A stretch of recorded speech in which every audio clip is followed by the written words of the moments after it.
game uafasach cutramach an skida ha seo get a hae e janig skara getar na duine he cúteach gan dos cála ag an lam get na sinstoch janig mór an kiel.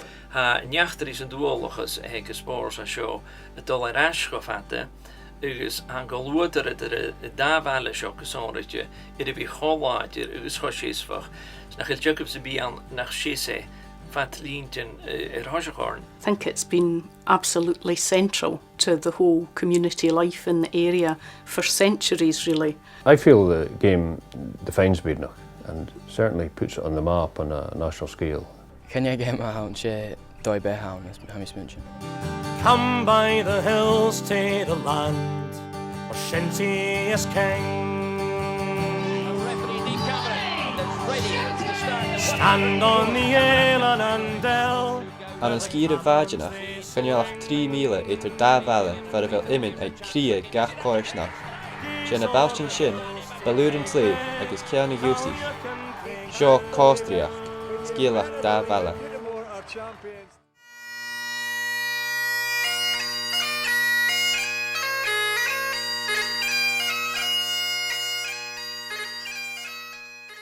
It was probably always there, but in the 19th century, which is when games start to be reported, to begin with there were very much social occasions rather than competitions. But from about the 1870s things began to get competitive, and in 1870 Newtonmore challenged King Yusi to a game, and that was the first of what were called challenge matches in this area. So from then on there were real rivals and things kind of came to a head in the 1890s. There was a very controversial match played at Pitmain, and the press got very involved in the days following, and the spectators wrote a lot of letters to the newspaper called the Elgin Courant and demanded a rematch.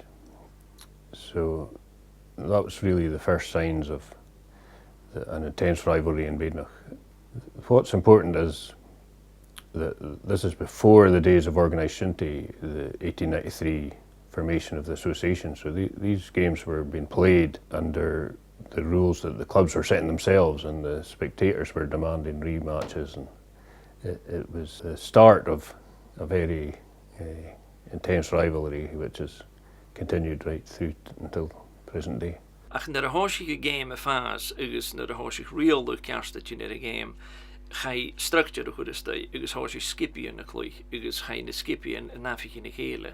Nes bha cenna úsig agus balúr an tléh nam pást gan na nachrach go sin fer a roiint a clúich gemichin mar go buga taispan a camanach nó fiachan imach na rialtin agus fiús a ball dhéhir san litter cenna úsig agus balúr an tléh a bha Torgan ik hem in de dasach fiach gaga klachkiks. Maar zijn ha Còmhstritheachd al rash gema fatte agus vaak matje e gamelen ha kundes en aan dat bug unskippen tin gachi tronne skippen ille bug net unies skirish en de torstenui or agus maar aan de paper en leach gehoor bug liquids and solids gachahora nes fruit do heen general narst de the liquids and solids of a sen ga mismeel gewelise gehoele dunje je van. In 1934, King Yusi and Newtonmore were playing each other in the district final of the Camanachd Cup.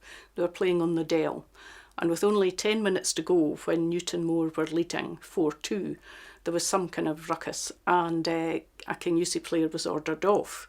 And one of the spectators, presumably a King Yusi man, took exception to this and started arguing with one of the linesmen. And the crowd could see there was something going on, and some of them started to edge onto the pitch, and more people edged onto the pitch.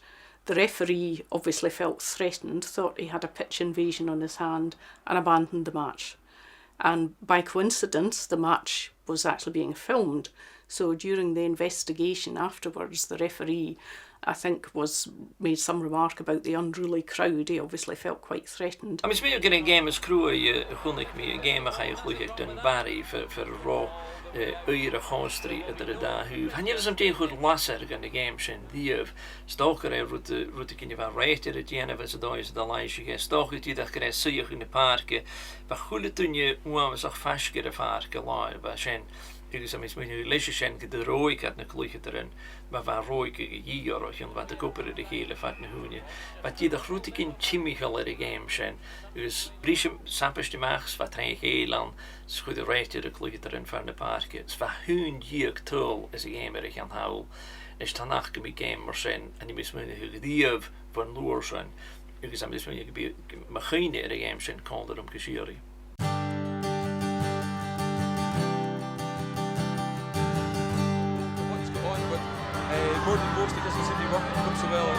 Come by the hills to the lands, a shinty is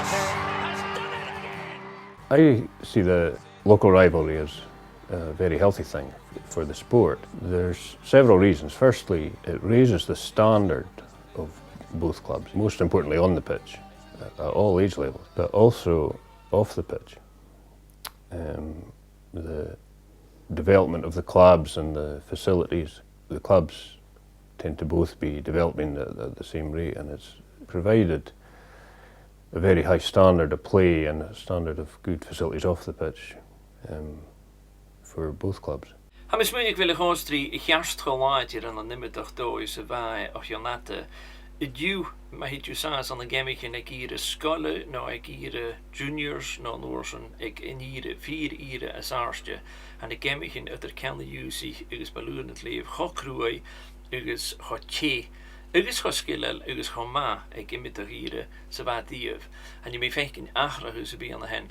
Rwdela ha ga chwmal bio, sig i fel torgan y clwychyd yn, ha clwychyd diw. Tor diw, han i la dwlyg mar so, a ha tor diw le cial yn fate y misg yn ysgipi yn ach geheen, dan la rash. Gan a 3 ginneloch yn stocho, suas siachat yr ciad bliona. Ygys ha cyne ag nebalichen, ygys ha dy chwmal bio yn ysgialach gyn y fawn. Och, je laat het doen uit de daaskippen. Zijn aan de skialach en zijn zijn jachter zijn. Het je een bio goede toerist aan daaskippen zo kun je. Sing a song about commons and Còmhstritheachd. Come, let us all shout hip hip hooray and encourage the lads unto victory. The brave shinty boys o' the Éile.